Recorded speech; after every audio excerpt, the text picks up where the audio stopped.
கல்லானாலும் கணவன், புல்லானாலும் புருஷன். என்ன உன்னை கணவன் தூக்கி போட்டு அடிச்சாலும் நீ கணவன் வீட்டுலதான் இருக்கணும். கணவன் குடிச்சிட்டு வந்தா கூட நீ கணவன் வீட்டுலதான் இருக்கணும். கணவன் உனக்கு சாப்பாடு போடாம இருந்தாலும் நீ கணவன் வீட்டுலதான் இருக்கணும். கணவன் உன்னை கண்டுக்காம இருந்தாலும் நீ கணவன் வீட்டுலதான் இருக்கணும். அவன் உனக்கு எவ்வளவு சிரமங்கள் கொடுத்தாலும் நீ கணவன் வீட்டுலதான் இருக்கணுமே தவிர்த்து நீ உன் தாயார் வீட்டுக்கு வரக்கூடாது. உனக்கு விவாகரத்து கொடுக்கறதுக்கு உரிமைகளே கிடையாதுன்னு மக்கள் எல்லாம் சொல்லுவாங்க. ஆனா நம்மளுடைய இஸ்லாமிய மார்க்கம் என்ன சொல்லுது? இஸ்லாம் கூறும் பெண்களுக்கான விவாகரத்து உரிமை அநியாயமாக பெண்கள் கொல்லப்படுவதை விட்டு தடுக்கின்றது. இஸ்லாம் கூறும் பெண்களுக்கான விவாகரத்து உரிமை நியாயமான உரிமையாகும். இஸ்லாம் கூறும் பெண்களுக்கான விவாகரத்து உரிமை ஆண் பெண் இருவருக்கும் சமநீதியாகும். இஸ்லாம் கூறும் பெண்களுக்கான விவாகரத்து உரிமை பெண்கள் கட்டாயமான வாழ்க்கையில் சிறைப்பிடிப்பதை விட்டு தடுக்கின்றது. இஸ்லாம் கூறும் பெண்களுக்கான விவாகரத்து உரிமை பெண்களின் நியாயமான கோரிக்கைகளை நிறைவேற்றுகின்றது. அஸ்ஸலாமு அலைக்கும் வரஹ்மத்துல்லாஹி வபரகாத்துஹு.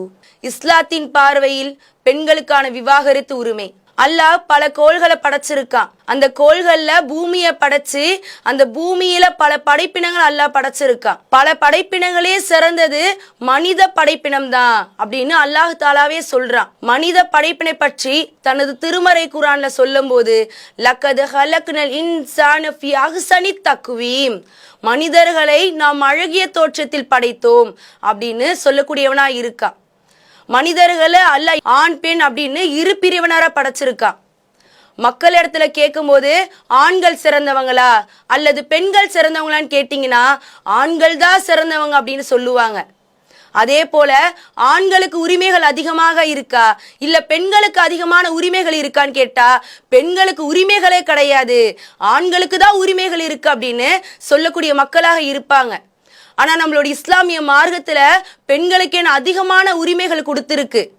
ஒரு விவாகரத்துன்னு எடுத்துக்கிட்டா கூட பெண்களுக்கு விவாகரத்து கொடுக்கறதுக்கு நம்மளுடைய இஸ்லாமிய மார்க்கத்துல உரிமைகள் தரக்கூடியதா இருக்கு.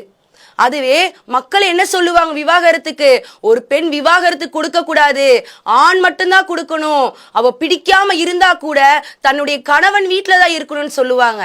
அதுக்கு ஒரு பழமொழி கூட சொல்லுவாங்க, கல்லானாலும் கணவன், புல்லானாலும் புருஷன்.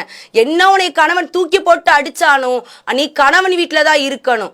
கணவன் குடிச்சிட்டு வந்தா கூட நீ கணவன் வீட்டுல தான் இருக்கணும்.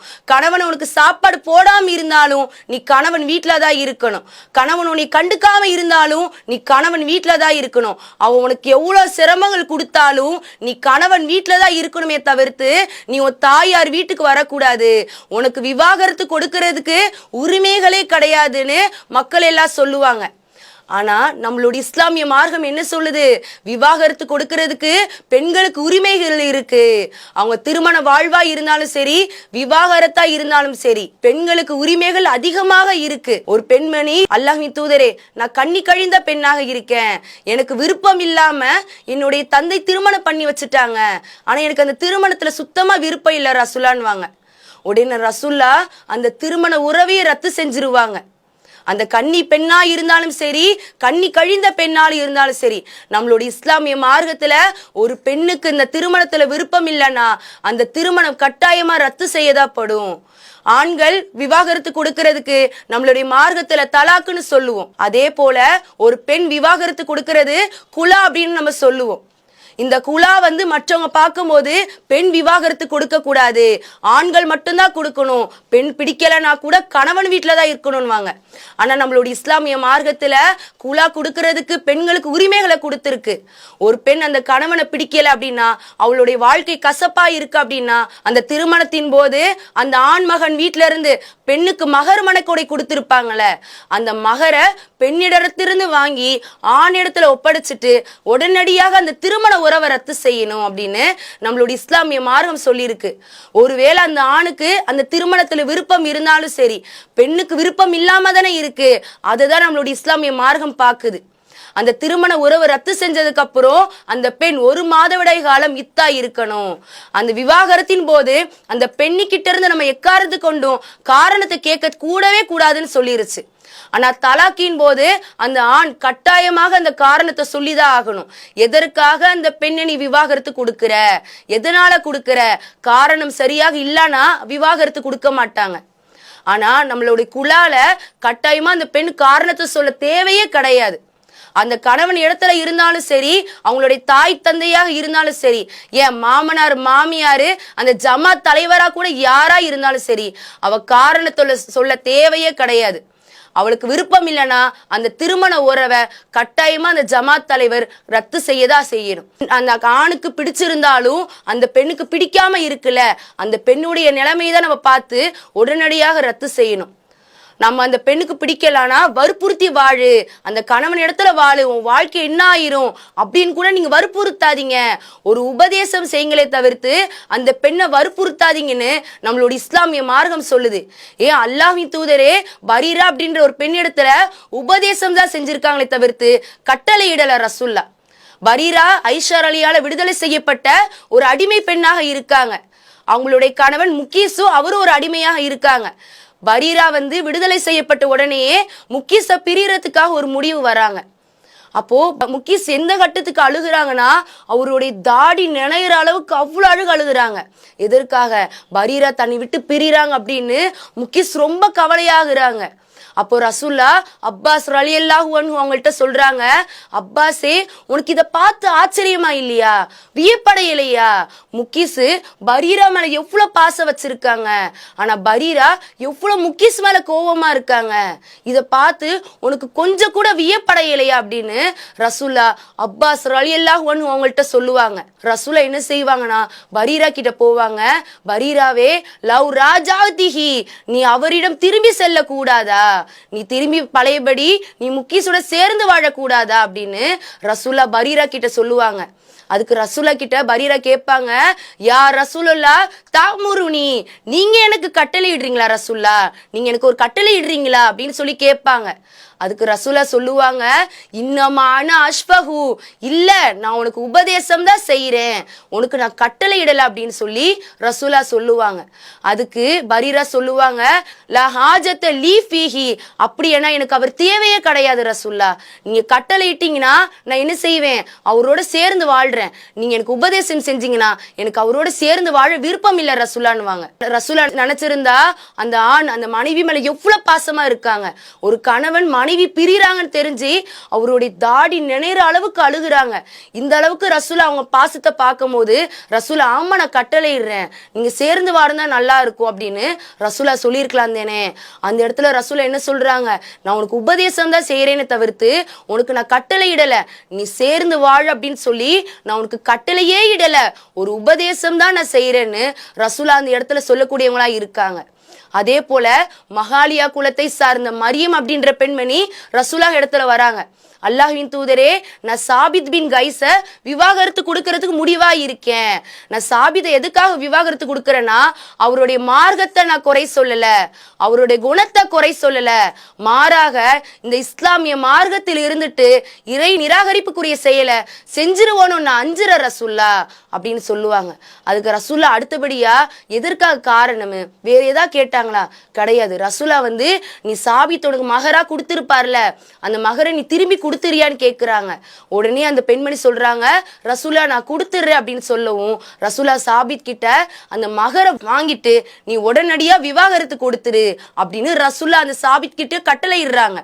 அந்த இடத்துல ரசூலா ரெண்டு பேர் பேசுங்க, உங்களுக்கு என்ன முடிவு அப்படின்னு பொறுமையா நிதானமா எடுங்கன்னு சொன்னாங்களா?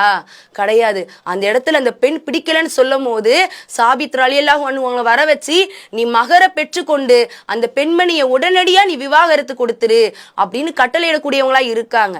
என்ன ஒரு கணவன் மனைவிக்குள்ள சச்சரவு இருந்தாலும் அந்த இடத்துல பெண்ணுக்கு பிடிக்கல அப்படின்னா நம்மளுடைய இஸ்லாமிய மார்க்கத்தை பொறுத்த வரைக்கும் கட்டாயமா விவாகரத்து கொடுத்துதான் ஆகணும். அந்த திருமண உறவை ரத்து செஞ்சுதான் ஆகணுமே தவிர்த்து வற்புறுத்தி அந்த பெண்ணை வாழ வைக்க கூடாது. இந்த உலக பழமொழி எடுத்துக்கிட்டோம்னா அதுதான் சொல்லுவாங்களே, கல்லானாலும் கணவன் புல்லானாலும் புருஷன். நம்மளோட இஸ்லாமிய மார்க்கத்தை எடுத்துக்கிட்டோம்னா பெண்ணுக்கு விருப்பம் இல்லைன்னா விவாகரத்து. ஆணு கொடுக்கும் போது அவ்வளோ கேள்விகள் கேட்பாங்க, எதற்காக நீ விவாகரத்து கொடுக்குற, ஆனா பெண்ணு கொடுக்கும் போது கேள்விகள் எல்லாம் கேட்காதீங்க, அந்த பெண்ணுக்கு விருப்பம் இல்லைன்னா அந்த திருமண உறவையை ரத்து செஞ்சிருங்க அப்படின்னு நம்மளோட இஸ்லாமிய மார்க்கம் சொல்லுது. ஒரு பெண் விவாகரத்து கொடுத்து அவளுடைய தாயார் வீட்டுக்கு வந்தாங்கன்னா அந்த பெண்ணை தவறாக பேசுவாங்க. ஏன், நீ கணவனோட சேர்ந்து வாழ வேண்டியதானே, உனக்கு அவனுக்கு பிடிக்காம இருந்தாலும் நீ அவங்களோட இருக்க வேண்டியதானே. அதுவே ஒரு ஆண் விவாகரத்தின் போது மக்கள் எல்லாம் அந்த வார்த்தைகளை பேச மாட்டாங்க. ஏன்னா ஆண் என்ன உரிமை இருக்கு, பெண்களுக்கு உரிமைகள் கிடையாது. பெண்களை பொறுத்த வரைக்கும் கணவனுக்கு கட்டுப்பட்டு நடக்கணும், அவன் பிடிக்காம அந்த பெண் வாழ்ந்தாலும் வாழ்ந்துதான் ஆகணுமேன்னு சொல்லி உலக கருத்தா சொல்லுவாங்க. ஆனா நம்மளுடைய இஸ்லாமிய பொறுத்த வரைக்கும் பெண்களுக்கு அதிகமான உரிமைகளை கொடுக்கக்கூடியதா இருக்கு. மறு திருமணம் செய்யும் போது அந்த பெண்களை நீங்க தடுக்காதீங்க அப்படின்னு அல்லாஹ் தாலாவே சொல்லக்கூடியவனா இருக்கான். ஒரு பெண் அவளுடைய இத்தாகால முடிஞ்சு அவ ஒட்டி கட்டியாதான் வாழணும், வேற ஒருத்தனை திருமணம் செய்யக்கூடாது, தனியாதான் இருக்கணும்னு இந்த உலகத்துல சொல்லுவாங்க. ஒரு திருமணம் தான் உலகத்தை பொறுத்த வரைக்கும், மறு திருமணமே கிடையாது. அந்த பெண்ணுக்கு விவாகரத்து ஆயிருச்சா தனியா இருக்கணும் அப்படின்னு இந்த உலகத்தை சொல்லுவாங்க. ஆனா நம்மளுடைய இஸ்லாமிய மார்க்கத்துல அந்த பெண்ணுக்கு விவாகரத்து ஆயிருச்சா அவளுக்கு விருப்பம் இருந்தா வேற ஒருத்தவங்களை தாராளமா திருமணம் செய்யலாம், அதை நீங்க எக்காரத்து கொண்டு தடுக்காதீங்கன்னு சொல்லி அல்லாஹ்வே தன திருமறை குரான்ல 2வது அத்தியாயத்துல 232வது வசனமா சொல்றா, பெண்கள் அவங்களுடைய இத்தாகால முடிஞ்சு அவங்க விருப்பம் உள்ள கணவர்களை திருமணம் செய்யும் போது அவங்களை எக்காரத்து கொண்டு தடை செய்யாதீங்க சொல்லிட்டு அல்லாஹ் அடுத்து சொல்லக்கூடிய வசனத்தை பாருங்க. தாலிக யுஅலு பிஹி மன் கானு மின்கும் யுக்மினு பில்லாஹி வல் யௌமல் ஆகிர். இதன் மூலம் உங்களின் அல்லாஹ்வின் மீது நம்பிக்கை கொண்டோருக்கும் மறுமை நாளின் மீது நம்பிக்கை கொண்டோருக்கும் அறிவுறுத்தப்படுகின்றது. யார் அல்லாஹ் மேல நம்பிக்கை வச்சிருக்கீங்களோ, மறுமை நாளின் மீது நம்பிக்கை வச்சிருக்கீங்களோ அவங்களுக்கு ஒரு அறிவுறுத்தல் கூறப்படுது. என்னன்னா, பெண்களுடைய இத்தாகால முடிஞ்சதன் பிறகு அவங்க விரும்பிய ஒருத்தவங்களை திருமணம் செய்யறதுக்கு நீங்க எக்காரது கொண்டு தடுக்காதீங்க அப்படின்னு நம்மளுடைய இஸ்லாமிய மார்க்கம் சொல்லுது. நம்ம இந்த உலகத்தை எடுத்துக்கிட்டா கூட ஒருத்தவங்களுடைய விருப்பம் இருந்துச்சு அப்படின்னா அந்த விவாகரத்தை தள்ளி தள்ளி தான் போடுவாங்க. அதுவே ஆணுக்கு இருக்கும்போது அந்த பெண் என்ன செய்வா, அந்த கணவன் வீட்டுல ரொம்ப சிரமப்படுவா. அந்த சிரமத்துல கடைசி அவளுடைய கட்டம் என்ன தெரியுமா போகும், தற்கொலை அப்படின்ற ஒரு முடிவுக்கு போயிருவா. அந்த கணவனோட சேர்ந்து வாழ பிடிக்காம தாயார் வீட்டுக்கு போக முடியாம அந்த பெண் எந்த கட்டத்துக்கு போவா, தற்கொலை அப்படின்ற ஒரு முடிவுக்கு போகக்கூடியவளா இருக்கா. ஆனா நம்மளுடைய இஸ்லாமிய மார்க்கத்துல பெண்களுக்கு அதிகமான உரிமைகளை கொடுத்திருக்கு. விவாகரத்தின் போது ஆண்களை விட பெண்களுக்கு குலாவின் போது அதிகமான உரிமைகளை தான் கொடுத்திருக்கு. நீ இத்தா இருந்தா கூட குலாவின் போது 1 மாதவிடை காலம் இத்தா இரு, ஆனா தலாக்கின் போது 3 மாதவிடை காலம் இத்தா இருக்கணும். ஆண்களை பொறுத்த வரைக்கும் தலாக்கின் போது காரணத்தை கட்டாயமா சொல்லணும், ஆனா குலாவின் போது அந்த பெண் காரணத்தை சொல்ல தேவையே கிடையாது. அடுத்ததா ஆண்களின் விவாகரத்து கொடுக்கும் போது மகர் வாங்கவே கூடாது. திருமணத்தின் போது அந்த பெண்ணுக்கு மகர் கொடுத்திருப்பாங்களா, அந்த மகரை நீ எக்காரந்து கொண்டு வாங்காத. ஆனா குலாவின் போது அந்த பெண்ணுக்கு என்ன செய்யுங்க, ஆண் வீட்டுல மகரை ஒப்படைச்சிருங்க. இதே போல அதிகமான உரிமைகள் பெண்களுக்கு இந்த இஸ்லாமிய மார்க்கம் விவாகரத்துக்கு அதிகமாக வழங்கி இருக்கு. இஸ்லாம் கூறும் பெண்களுக்கான விவாகரத்து உரிமை அநியாயமாக பெண்கள் கொல்லப்படுவதை விட்டு தடுக்கின்றது. இஸ்லாம் கூறும் பெண்களுக்கான விவாகரத்து உரிமை நியாயமான உரிமையாகும். இஸ்லாம் கூறும் பெண்களுக்கான விவாகரத்து உரிமை ஆண் பெண் இருவருக்கும் சமநீதியாகும். இஸ்லாம் கூறும் பெண்களுக்கான விவாகரத்து உரிமை பெண்கள் கட்டாயமான வாழ்க்கையில் சிறைப்பிடிப்பதை விட்டு தடுக்கின்றது. இஸ்லாம் கூறும் பெண்களுக்கான விவாகரத்து உரிமை பெண்களின் நியாயமான கோரிக்கைகளை நிறைவேற்றுகின்றது. இஸ்லாம் கூறும் பெண்களுக்கான விவாகரத்து உரிமை பெண்ணின் வாழ்க்கையை சிறைப்பிடிக்க அல்ல, அவளுடைய பாதுகாப்பிற்கே தவிர்த்து சிறைப்பிடிப்பதற்காக அல்லவே அல்ல. ஒரு சுகமான வாழ்க்கை சுமையாக மாறும்போது பெண்களுக்கான தீர்வாக இஸ்லாம் மார்க்கம் இவ்வாறு விவாகரத்து உரிமைகளை அளிக்கின்றது. இவ்வாறு இஸ்லாம் மார்க்கம் பெண்களுக்காக இவ்வளவு உரிமைகளை தந்திருக்கு. அந்த உரிமைகளை நமக்கு அல்லாவுக்கு அஞ்சி சரிவர கடைபிடிக்க கூடியவளாக நம்மையும் நம் குடும்பத்தாரையும் நம் சந்ததியினரையும் வல்ல ரஹ்மான் ஆக்கி அருள் புரிவானாக என்று கூறியவளாக எனது உரையை நிறைவு செய்கின்றேன். வாஹி தாவானா அல்ஹம்துலில்லாஹி ரப்பில் ஆலமீன். அஸ்ஸலாமு அலைக்கும் வரஹ்மத்துல்லாஹி வபரகாத்துஹு.